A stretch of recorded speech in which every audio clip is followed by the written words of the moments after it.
सूरज मसूरकर आपले प्रतिनिधी आपल्या सोबत आहेत। सूरज, मागच्या काही दिवसांपूर्वी खडसे यांची दिल्ली वारी चर्चेत आली होती आणि अखेर एकनाथ खडसे हे आता भाजपमध्ये स्वगृही परतणार असल्यावर शिक्कामोर्तब झालंय। काय सांगशील सविस्तर?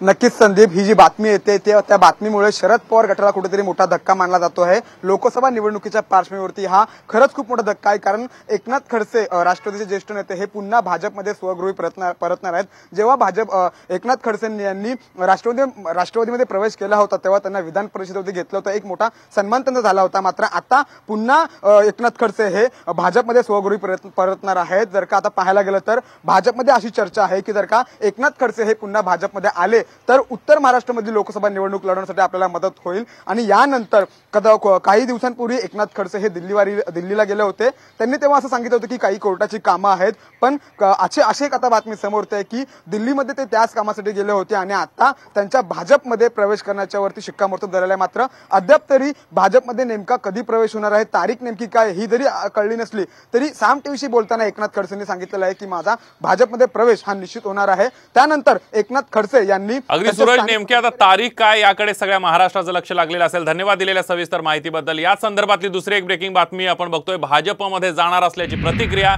एकनाथ खडसे यांनी स्वतः साम टीव्हीला दिली आहे। तसंच अद्याप भाजप प्रवेशाची तारीख ठरलेली नसल्याचं एकनाथ खडसे यांनी स्पष्ट केलेलं आहे।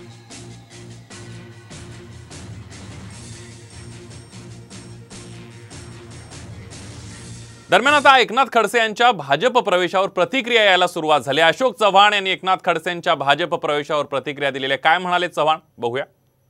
आता जरतरचे प्रश्न देणं उचित नाहीये, परंतु जे लोक भाजपसाठी उपयुक्त ठरतील आणि येण्यास तयार असतील तर स्वागतच